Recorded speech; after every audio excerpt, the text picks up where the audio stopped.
Gözüller görsem de öz hayalimda, anan yüreğimden sevdim bir seni. Cevapsız koysan da meni, severim bir seni, severim bir seni.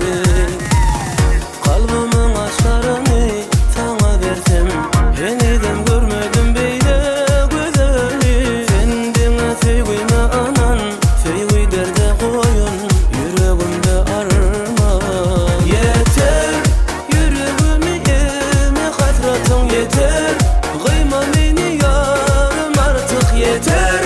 Sen öz kalbini burada bir dinle, menin sevgimi bir cevap yeter. Yüreğimi yeme hasretin yeter.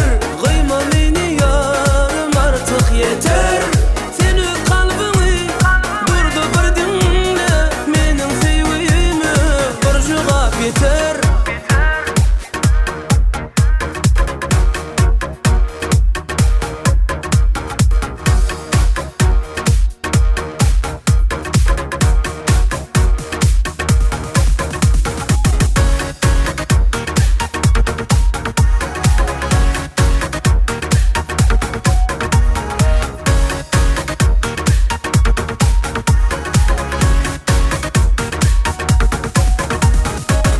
Sen menin canımda hem yüreğimde, sen beni artık yine kıynadın.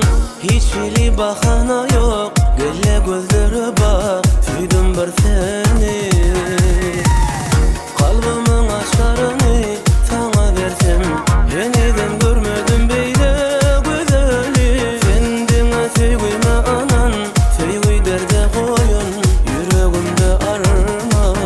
Yeter, yüreğimi yeme hasretin yeter. Kıyma beni yarım artık yeter.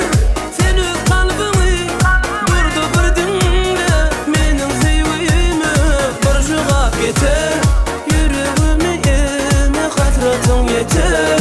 Kıyma beni yarım artık yeter. Sen öz kalbini burada bir dinle, menin sevgimi bir cevap yeter.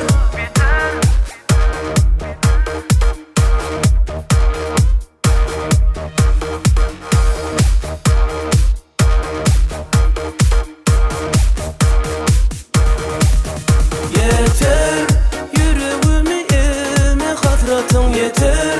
Kıyma beni yarım artık yeter.